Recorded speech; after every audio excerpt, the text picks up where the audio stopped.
Bonjour, bon dimanche de la joie. Bon dimanche de la joie. C'est le 3e dimanche de l'Avent. Notre bougie rose est déjà allumée. La Vierge Marie, on la voit avec Saint Joseph en route et elle approche, elle approche. Dans une semaine, on sera le 24 décembre, la veille de Noël. Soyez dans la joie, le Seigneur s'en vient. Et des fois, on peut se demander, être dans la joie, quelle est la source de ma joie? Une grande source de notre joie, c'est le baptême que nous avons reçu. Vous avez été marqués d'un sceau par le baptême, du sceau de l'Esprit Saint. Vous avez été revêtus d'un vêtement le moment de votre baptême, et c'est l'homme nouveau, le vêtement de l'homme nouveau. C'est tout ça que Jésus apporte. Vous avez été configurés au Christ. Et c'est comme le Christ que nous voulons vivre. Et c'est ça la joie dont Jésus veut nous parler aujourd'hui. C'est la joie que lui-même a vécue. Saint Paul nous dit, dans l'Épître aux Thessaloniciens, « Frères, soyez dans la joie, priez sans relâche et rendez grâce en toutes circonstances. » C'est quelque chose. Priez sans relâche. Soyez dans l'action de grâce. Toujours, sans relâche et en toute situation. Des fois, on se dit, comment c'est possible? Comment je peux prier tout le temps? Comment je peux être dans l'action de grâce tout le temps, sans cesse, sans relâche?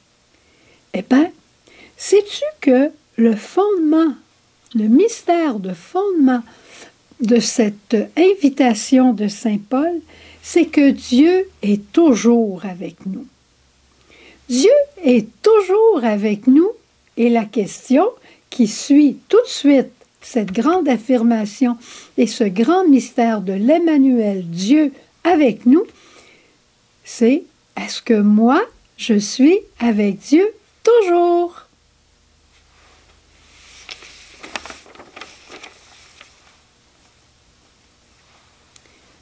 Prier sans cesse, ça veut dire aussi être en contact avec Dieu. Ça ne veut pas dire être à genoux, les bras en croix, mais ça veut dire être en contact avec Dieu tout le temps.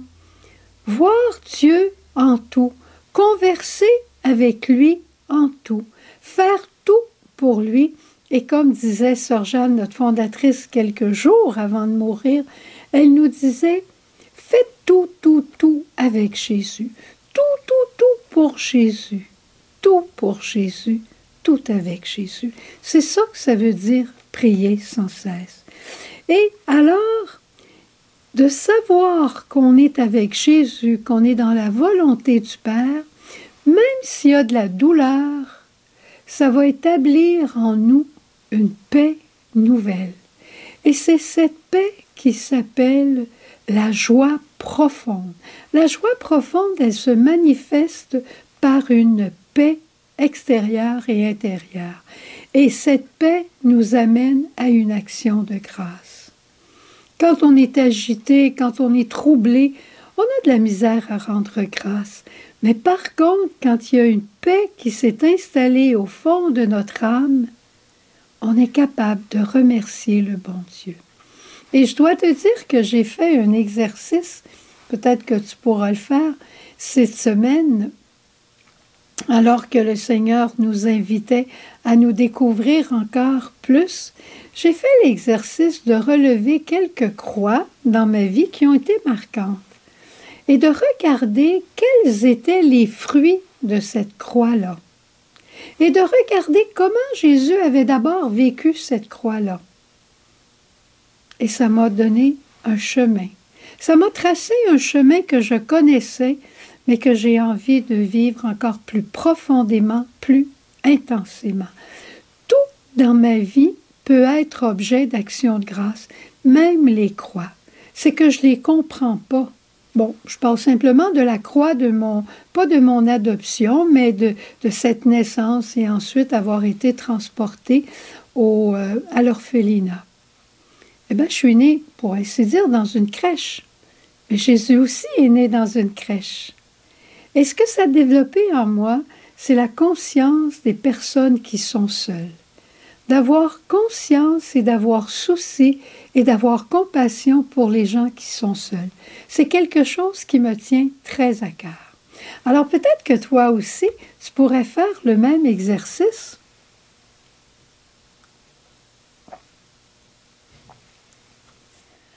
À savoir, de retrouver dans les croix de ta vie comment elles ont été pour toi bénédiction. Et si je regarde cette 3e semaine de l'Avent, qui finalement va presque être notre dernière semaine de l'Avent, c'est pour retrouver la paix avec nos frères. Et il y a une particularité. Tu sais, le rêve de Dieu, c'est la communion. La Sainte Famille a vécu cette communion. Elle l'a vécue à l'image de la communion trinitaire. Et Jésus, il est venu parmi nous pour nous enseigner ce chemin de communion qui passe par une obéissance amoureuse. On n'oublie pas toujours notre chemin d'obéissance. Chemin d'obéissance quand Jésus nous dit « Mettez-vous à mon école et apprenez de moi que je suis doux et humble de cœur. » Pour être capable de vivre la communion avec nos frères, je pense que c'est 2 éléments, 2 vertus que nous avons besoin magistralement, que nous avons besoin plus que tout. Mais pour avoir cette douceur et cette humilité, eh bien Jésus nous dit simplement « Mettez-vous à mon école. » Alors Jésus, me voici, je viens à ton école pour avoir la douceur et l'humilité qui va me permettre de vivre la communion avec les autres, et nos familles seront alors des vivoirs de miséricorde. Mère Teresa a fondé des mouroirs, et Sœur Jeanne disait, moi je veux fonder des vivoirs de miséricorde. Alors, voilà un des souhaits que je vais te faire pour Noël. Mais, on a encore du travail à faire cette semaine. On a toujours ce que j'appellerais 7 personnes. Il y a une personne avec qui j'ai donc de la misère. Cette personne-là peut être une personne réelle, ça peut être un groupe de personnes, des personnes orgueilleuses, disons, ou ça peut être un groupe de personnes, je ne sais pas quoi, je ne veux pas les nommer pour pas, mais un groupe de personnes. Et le Seigneur nous demande cette semaine de retrouver la paix avec cette personne. Et aujourd'hui, il nous dit, dans Saint Jean, avec l'Évangile, Saint Jean-Baptiste dit, « Je ne suis pas digne de me courber et de délier les courroies de ses sandales. Je ne suis pas digne de me courber à ses pieds pour défaire la courroie de ses sandales. Dans un respect profond, je dois reconnaître que Jésus vit en 7 personnes. 7 personnes. Je l'accueille telle qu'elle est. Et comme dit saint Paul, je la considère supérieure à moi. Je prends le vêtement de l'humilité. Tu te souviens que je t'ai dit au début, ma joie, c'est d'avoir revêtu l'homme nouveau. C'est d'avoir été revêtu par mon baptême de l'homme nouveau. Et bien, l'homme nouveau, à l'école de Jésus, il se revêt de douceur et d'humilité pour retrouver en ses frères quelqu'un qui s'appelle Jésus, quelqu'un qui est plus grand que moi. Cette personne avec qui j'ai de la difficulté, elle est follement aimée de Jésus. Alors si Jésus l'aime à la folie, il est peut-être temps que moi aussi, avec la douceur et l'humilité de Jésus, je demande humblement cette grâce de l'aimer. De l'aimer pas au niveau d'un sentiment, mais au niveau d'une décision. Ça, c'est le premier exercice qu'on a à faire cette semaine. Alors, je te souhaite une belle journée et un beau dimanche de la joie. Et rappelle-toi que notre joie, elle est d'être avec Dieu, de vivre avec lui tout le temps, sans cesse et incessamment. Au revoir, bon dimanche et à demain.